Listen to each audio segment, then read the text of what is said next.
안녕하세요 여러분. 오늘은 한국의 전통적인 해조류, 김에 대해 알아보겠습니다. 김은 오랜 역사와 함께한 한국의 대표적인 식품인데요.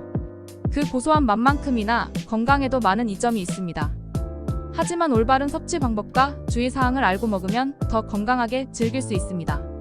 오늘은 김의 주요 효능과 섭취 시 주의해야 할 점, 그리고 김과 잘 어울리는 음식들에 대해 알아보겠습니다. 먼저 김의 주요 효능부터 살펴볼까요? 김은 영양소가 매우 풍부한 식품입니다. 김의 주된 구성 성분은 단백질과 탄수화물로 마른 김 5장에는 달걀 1개와 맞먹는 단백질이 들어있어요. 그래서 채식주의자들이나 육류 섭취가 어려운 분들에게 훌륭한 단백질 공급원이 됩니다. 또한 식이섬유가 풍부해요. 이 식이섬유는 체내에서 콜레스테롤의 흡수를 방해하고 담즙산의 합성을 막아주기 때문에 심혈관 건강을 개선하는 데 도움을 줍니다. 김에는 비만 예방에도 도움이 되는 성분이 들어있는데요. 푸코잔틴이라는 성분은 체내에서 지방이 축적되는 것을 막고 노화를 억제하며 혈당 조절에도 도움을 줄 수 있다고 알려져 있습니다. 특히 심장 건강에도 매우 좋아요.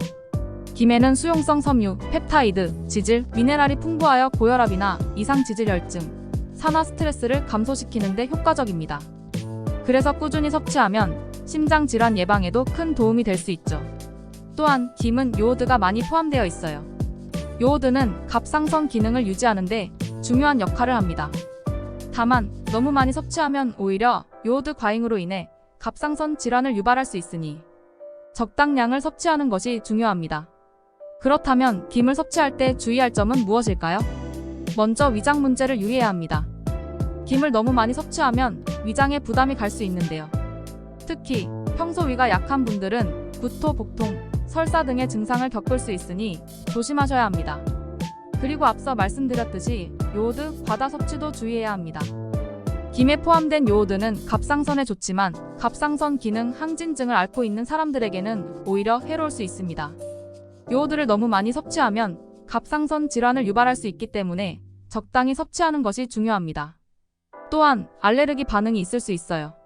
일부 사람들은 해조류에 알레르기 반응을 보일 수 있는데 만약 김을 섭취하고 피부 발진이나 가려움증 같은 증상이 나타난다면 섭취를 중단하고 전문가와 상담하는 것이 좋습니다. 그럼 김과 함께 먹으면 좋은 음식들은 무엇이 있을까요? 김하면 가장 먼저 떠오르는 음식은 역시 밥이겠죠.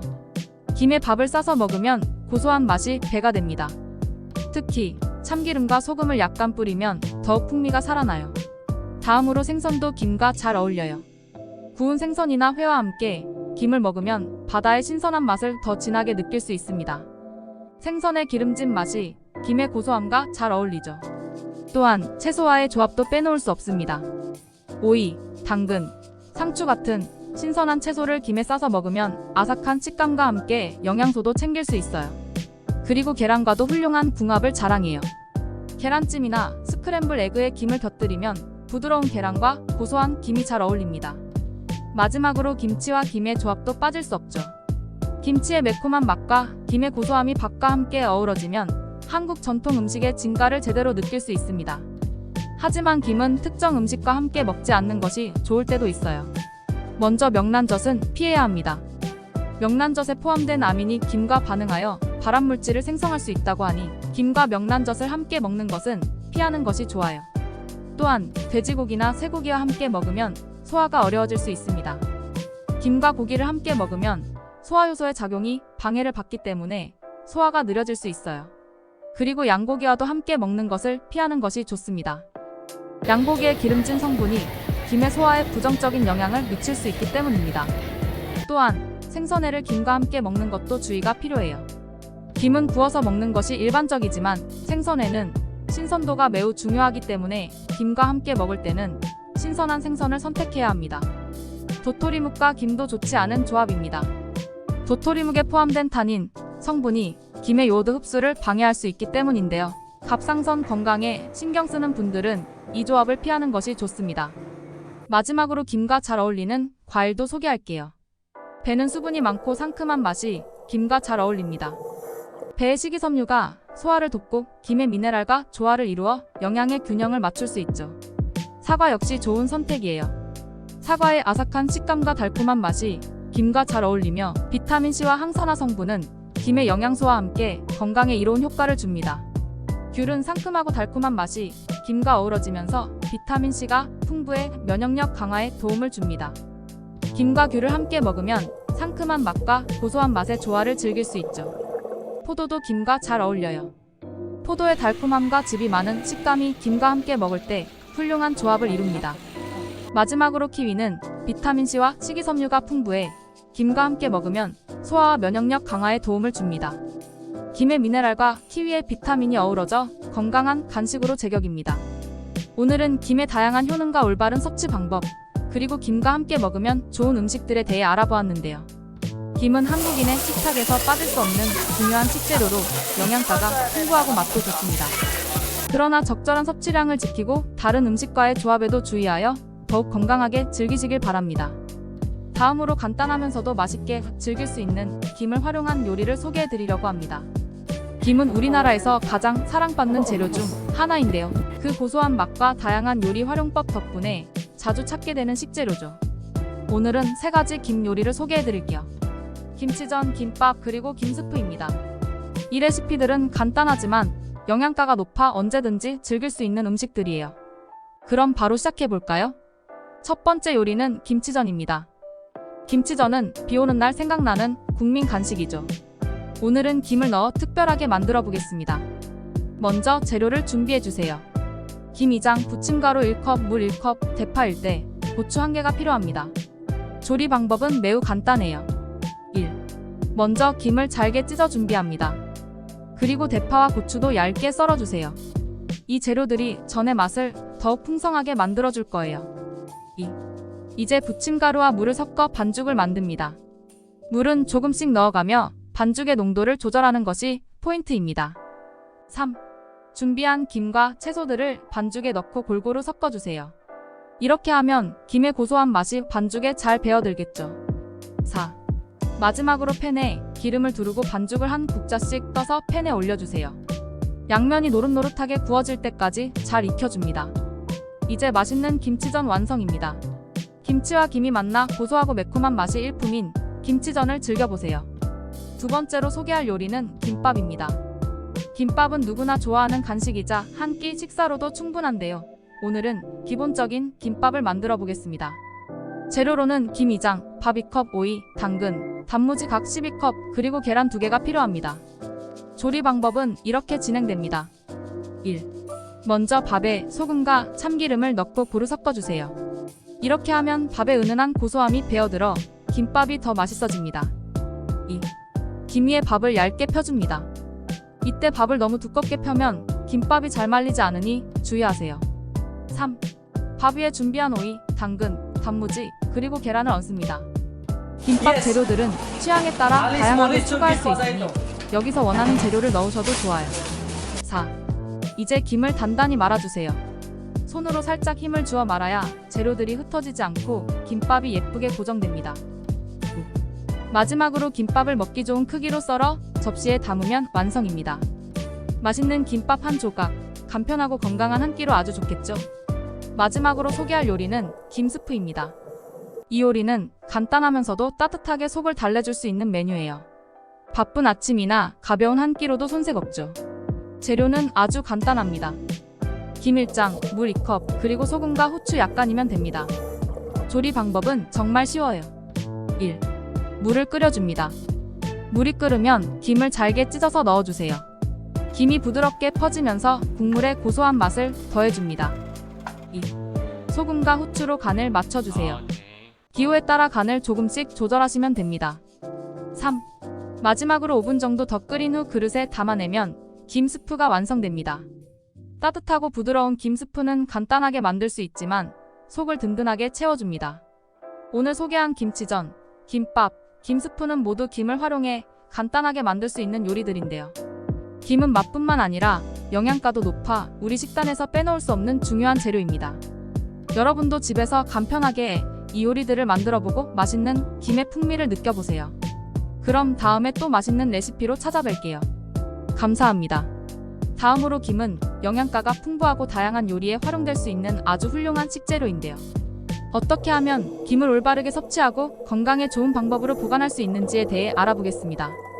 김을 좋아하는 분들이라면 끝까지 함께 해주세요. 먼저 김의 올바른 섭취 방법에 대해 알아볼게요.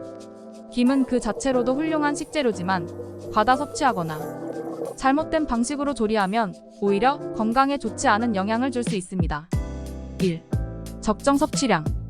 김은 많은 영양소를 제공하지만 하루에 2장 정도가 적당한 양이라고 합니다. 특히 조미가 되지 않은 마른 김 기준으로 하루 2장, 즉 A사 용지 크기 정도의 김을 먹는 것이 좋습니다. 너무 많이 먹으면 소화에 부담을 줄 수 있으니 적당히 섭취하는 것이 중요하겠죠. 2. 조리 방법. 김을 조리할 때는 전자레인지를 활용할 수 있어요. 기름을 사용하지 않고도 바삭하게 먹고 싶다면 전자레인지에서 1분, 2분 정도 돌려주면 됩니다. 이렇게 하면 칼로리 걱정 없이 고소하고 바삭한 김을 즐길 수 있답니다. 또는 팬에 기름 없이 구워서 섭취하는 방법도 좋은데요. 김을 구울 때 기름을 두르지 않으면 더욱 가볍고 건강하게 먹을 수 있습니다. 다이어트를 하시는 분들이나 건강을 신경 쓰시는 분들에게 좋은 방법이죠. 3. 조미김 선택. 조미김을 좋아하시는 분들도 많을 텐데요. 조미김을 선택할 때는 나트륨 함량에 주의해야 합니다. 나트륨을 과다 섭취하게 되면 고혈압이나 심혈관 질환의 위험이 높아질 수 있습니다. 따라서 나트륨 함량이 낮은 제품을 고르고 조미김을 먹을 때는 자주 먹지 않도록 주의하는 것이 좋습니다. 4. 다양한 요리에 활용. 김은 정말 다양한 요리에 활용할 수 있습니다. 대표적으로 김밥, 김치전, 김스프 등이 있는데요. 김을 다양한 방법으로 요리해 먹으면 질리지 않고 다양한 맛을 즐길 수 있습니다. 김밥은 간편하고 맛있어서 도시락으로도 좋고, 김치전은 비 오는 날 생각나는 요리죠. 김스프는 간단하면서도 따뜻하게 속을 채워줄 수 있어 아침 식사나 가벼운 저녁 식사로도 제격입니다. 다음은 김의 잘못된 섭취 방법을 알아보겠습니다. 건강한 식생활을 위해서는 올바른 섭취가 중요한데요. 김을 먹을 때 피해야 할 몇 가지 습관이 있습니다. 1. 기름에 튀긴 김. 기름에 튀긴 김은 산패된 기름 때문에 건강에 해로울 수 있습니다. 기름이 오래되거나 잘못 보관된 경우에는 산화되면서 유해 성분이 생성될 수 있습니다. 이러한 산패된 기름을 섭취하면 세포 기능이 저하되고 면역력도 떨어질 수 있다고 하니 조심해야겠죠. 2. 과도한 나트륨 섭취. 조미김의 경우 나트륨 함량이 높을 수 있으니 주의가 필요합니다. 과도한 나트륨 섭취는 고혈압 및 심혈관 질환의 원인이 될 수 있습니다. 나트륨 섭취를 줄이기 위해서는 되도록 조미가 되지 않은 김을 선택하는 것이 좋습니다. 3. 상극 음식 조합. 김과 상극인 음식 조합도 피해야 합니다. 예를 들어 김과 유제품을 함께 섭취하면 소화 불량을 일으킬 수 있습니다. 유제품의 단백질과 김의 성분이 결합하면서 소화 과정에 부담을 주기 때문에 이런 조합은 피하는 것이 좋습니다. 4. 과도한 섭취. 아무리 건강에 좋은 식재료라도 과도하게 섭취하면 문제가 생길 수 있는데요. 김도 예외는 아닙니다. 하루 권장량인 2장을 넘어서면 소화 불량이나 위장에 문제가 생길 수 있으니 하루 2장 정도로 적당히 즐기시는 게 중요합니다. 그럼 이제 김의 올바른 보관 방법에 대해 알아볼까요? 김은 습기에 민감하고 보관 방법에 따라 맛과 바삭함이 크게 달라집니다. 1. 서늘하고 통풍이 잘 되는 장소에 보관. 김은 서늘하고 통풍이 잘 되는 장소에 보관해야 합니다. 습기와 열에 민감하기 때문에 직사광선을 피해 서늘한 곳에 보관하는 것이 좋습니다. 특히 여름철에는 더욱 신경 써서 보관해야 김의 바삭함을 유지할 수 있답니다. 2. 밀폐 용기 사용. 김을 보관할 때는 밀폐 용기에 담아 공기와의 접촉을 최소화하는 것이 좋습니다. 구운 김은 쉽게 눅눅해질 수 있기 때문에 밀폐 용기에 담아두면 습기를 막을 수 있습니다. 3. 냉장 및 냉동 보관. 장기 보관을 원할 때는 냉동 보관을 추천드립니다. 김을 키친타올에 감싸 밀폐 용기에 담아 냉동 보관하면 최대 3개월까지 신선하게 유지할 수 있습니다. 냉동 보관 시에도 김의 바삭함을 잃지 않게 할 수 있으니 대량으로 김을 구매하셨다면 이 방법을 활용해보세요. 4. 방습제 사용. 김과 함께 방습제를 넣어주면 습기 차단에 더욱 효과적입니다. 방습제를 함께 보관하면 김이 눅눅해지는 것을 방지할 수 있어요. 5. 눅눅해진 김 되살리기. 만약 김이 눅눅해졌다면 전자레인지를 활용할 수 있습니다. 김을 키친타올에 감싸서 전자레인지에 잠깐 돌려주면 다시 바삭한 김으로 되돌릴 수 있어요. 간단한 방법이니 김이 눅눅해졌을 때 한번 시도해보세요. 이렇게 김의 올바른 섭취와 보관 방법에 대해 알아보았는데요. 여러분도 집에서 쉽게 실천할 수 있는 방법들이니 꼭 활용해보세요. 김은 건강에 좋은 식재료이니 올바르게 섭취하고 잘 보관해서 더욱 맛있게 즐기시길 바랍니다. 그럼 오늘 영상은 여기서 마치겠습니다. 구독과 좋아요 부탁드리고 다음에 또 건강하고 맛있는 정보로 찾아뵐게요. 시청해주셔서 감사합니다.